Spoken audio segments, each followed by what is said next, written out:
வணக்க மக்களே! வாங்க சாப்பிடலாம். சிக்கன் பிரியாணி தான் நான் ரெடி பண்ணிட்டுருக்கேங்க. 1 கிலோ சிக்கன் எடுத்துருக்கேங்க. ரைஸ்ன்னு பார்த்தீங்கன்னா, துளசி அரிசி 1 கிலோ எடுத்துருக்கேங்க. 1 கிளாஸ் ரைஸ்னா 2 கிளாஸ் தண்ணி ஊத்திட்டுங்க. அப்ப 3 கிளாஸ் வந்திருக்குங்க. 6 கிளாஸ் தண்ணிங்க. ஆனா 1 கிளாஸ்ல நீங்க என்ன பண்றீங்கன்னா, 1/2 கிளாஸ் பாலும், தயிருங்க. சிக்கன் பிரியாணி நீங்க செய்றீங்கன்னா, கண்டிப்பா தயிரும், பாலும் ஊத்துனீங்கன்னா, டேஸ்ட் வந்து உங்களுக்கு வித்தியாசமா கண்டிப்பா தெரியுங்க. அது அப்படி சப்போஸ் ஊத்தாம செஞ்சீங்கன்னா, டேஸ்ட் வந்து அவ்வளவா இருக்காதுங்க. நீங்க எப்பயுமே பாயில் பண்ணும்போது நல்லா இதெல்லாம் நல்லா இதோ பாருங்க கலர் சேஞ்ச் ஆகுற அளவு நீங்க நல்லா அந்த ஆனியன்லாம் நல்லா வதக்கி எடுத்துடணுங்க. எப்பயுமே வந்து நீங்க சமையல் செய்றீங்கனாவே, ஃபர்ஸ்ட்டு நீங்க என்ன பண்றீங்க, நம்ம வதக்கறத பொறுத்து தான் இருக்குங்க. சில பேர் நல்லா செய்யாம இருக்கனால சீக்கிரம் அது கெட்டு போயிடுதுங்க.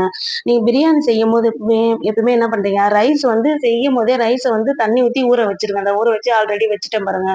லாஸ்ட்டா இறக்கும்போது என்ன பண்றீங்க, புதினா இல தூவி இறக்குங்க. அடுத்தது என்ன பண்றீங்க, நீங்க எப்பயுமே முந்திரி பருப்பு, கசகசா அது லைட்டா கொஞ்சம் அரைச்சு ஊத்துனீங்கன்னா நல்லா டேஸ்ட்டா இருக்கும். அதேபோல கிரேவின்னு ஊத்தினீங்க வச்சுக்கங்களேன், கண்டிப்பா டேஸ்ட்டா இருக்கும்.